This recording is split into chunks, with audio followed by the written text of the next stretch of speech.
పవన్ కళ్యాణ్ అంత నీచమైన కుసంస్కారం ఎవరికి లేదు. శేఖర్ క్లాస్ టాక్ వద్దు. శేఖర్ మీరేం మాట్లాడినా ఆవిడ విన్నారు. శేఖర్ ఒక నిమిషం. శేఖర్ మీరేం వినండి. శేఖర్ ఒక్క నిమిషం.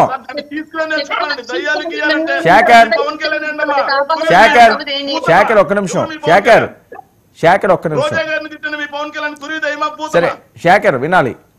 శేఖర్ అట్లాగా సార్ నేను మంచిగా సరే ఓకే. క్రాస్ టాక్ వద్దు. నేను ఇస్తున్నాను కదా, నేను అవకాశం ఇస్తున్నాను కదా. క్రాస్ టాక్ వద్దు.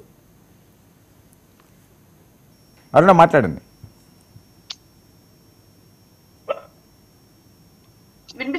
మాట్లాడండి సార్. గత 5 ఏళ్ల పాటు వీళ్ళు అసలు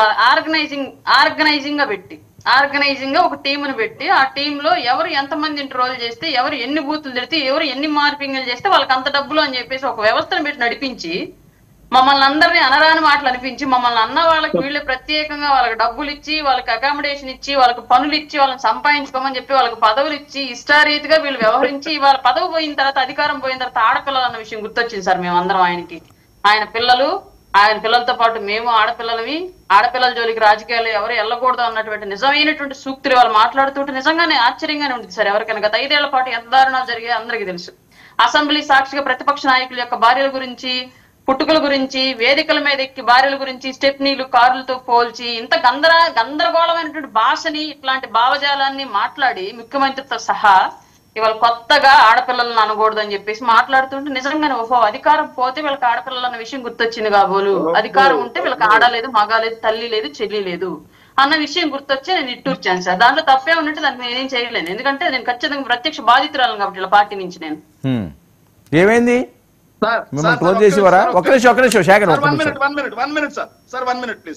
సార్ మా పార్టీ నుంచి కాదు సార్ బాధితురాలు ఆవిడ, వాళ్ళ పార్టీ నుంచి బాధితురాలు.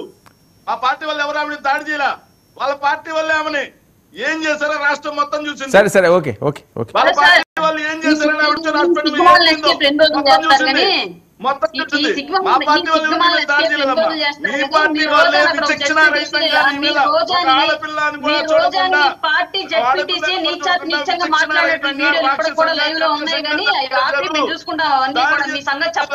అది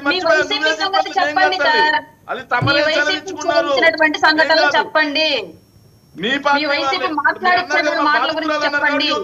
మీ వైసీపీ రవీంద్ర రెడ్డిని పెంచి పోషించిన విషయం చెప్పండి. మీ వైసీపీ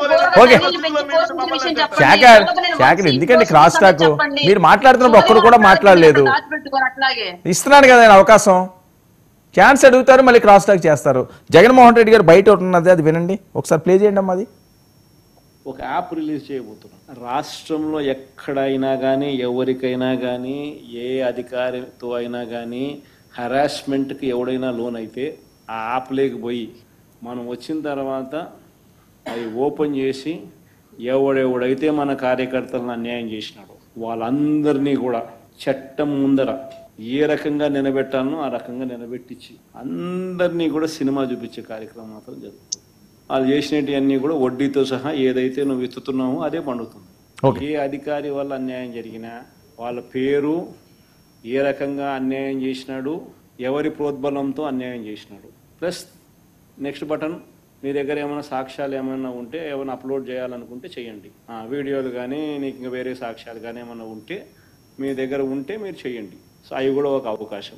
అవన్నీ ఆటోమేటిక్లీ మన సర్వర్లలో మన డిజిటల్ లైబ్రరీలోకి వెళ్ళిపోతుంది. మనం వచ్చిన తర్వాత అవి ఓపెన్ చేసి ఎవడెవడైతే మన కార్యకర్తలను అన్యాయం చేసినాడో వాళ్ళందరినీ కూడా చట్టం ముందర ఏ రకంగా నిలబెట్టాలనో ఆ రకంగా నిలబెట్టించి. అజయ్ వర్మ గారు కొత్త యాప్ సినిమా చూపిస్తారట. 5 ఏళ్ళు సినిమా చూసాం, ప్రజలందరూ సినిమా చూశారు. ఆ సినిమాకి ఫలితంగా వచ్చిన రిజల్టే 11. కొత్తగా జగన్మోహన్ రెడ్డి గారు చూపించాల్సిన సినిమా ఏమీ లేదు. ఆయన ఏదో ఒక యాప్ క్రియేట్ చేసుకున్నాడంటే హ్యాపీగా చేసుకోమనంటే ఇబ్బంది ఏం లేదు. మళ్ళీ మనం అధికారంలోకి వచ్చిన తర్వాత అది అయ్యేది లేదు, ఈ యాప్ ఓపెన్ అయ్యేది లేదు, ఆ యాప్ని జగన్మోహన్ రెడ్డి గారు చూసేది కూడా లేదు. ఇక్కడ ఒక విషయం వర్మ గారు, యాక్చువల్గా ఇందాక ఇక్కడ 2 సీనియర్ మోస్ట్ లాయర్లు మాట్లాడటం నేను విన్నా. ఒకటి వెంకటేష్ గారు, ఇంకోటి శేఖర్ గారు. అంటే సార్ ఇందాక మీరు క్వశ్చన్ అడిగారు, without any evidence, without any proof మీరు ఎలా జడ్జిమెంట్ ఒక జడ్జి గారు ఈ విధంగా జైల్లో పెట్టగలరు? కనీసం బెయిల్ అనేది రైట్, బెయిల్ ఇవ్వచ్చు కదా, ఎందుకు బెయిల్ రావట్లేదు అన్న. ఇక్కడ ఏంటంటే సార్, వీళ్ళు బయటికి వెళ్తే ఎక్కడ విషయాన్ని డైవర్ట్ చేస్తారేమో అని ఒక ఆరోపణ చూపించి వీళ్ళకి బెయిల్ రానివ్వకుండా జైలు ఎక్స్టెన్షన్ చేస్తున్నారు, వాళ్ళకి ఇంకా కూడా శిక్ష వేస్తున్నారు, జైల్లోనే ఉండనిస్తున్నారు. కాబట్టి వాళ్ళ దగ్గర ఎటువంటి ఆధారాలు లేకపోయినా సరే జడ్జి గారిని మ్యానిపులేట్ చేస్తున్నట్టు ఎప్పుడు చెప్పారు సార్. అంటే న్యాయ వ్యవస్థ రాంగ్ ఇంటర్ప్రిటేషన్ ఇవ్వద్దు అజయ్ గారు. మీరు తలకిందులుగా తపస్సు చేసినా కానీ న్యాయ వ్యవస్థను మెయింటైన్ చేస్తారు అన్న మాట నా నోటి నుంచి రాదు. సార్ నేను మిమ్మల్ని అనట్లే, వినండి వెంకటేశ్వర, లెట్ మీ కంప్లీట్. అలా చెప్తున్నారండి కన్వర్సేషన్. పార్టీ వాళ్ళకు ఉన్న జబ్బు ఏంటంటే మీకు నచ్చినట్టు మీరు మార్చేస్తారు. మీరు అన్నారు కదా, మార్చొద్దండి దయచేసి.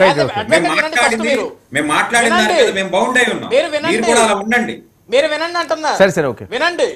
ఇందాక మీరు మాట్లాడుతుంటే అట్టా నేనల్లా వినండి. ఏది డిబేట్ స్టార్టింగ్ కి వెళ్తే వర్మ గారు అన్నారు అట్టా అని, దానికి నేను చెప్పా, నేను వచ్చి అట్టా అని చెప్పలా. కావాలంటే డిబేట్ అయిపోయిన తర్వాత మళ్ళీ పెట్టుకొని విని నాకు చెప్పండి. కాబట్టి ఎదుటోడిని మన మీద ఒక రాయేయాలి బురదేయాలన్నప్పుడు ఫస్ట్ క్లారిటీగా డిబేట్ ఏంటో వినండి. నేనేం అట్టా అని అతనికి నేను అల్లా, వర్మ గారు అన్నా, దానికి నేను సమాధానం చెప్పా, తర్వాత మాట్లాడదాం దాని గురించి. వెయిట్.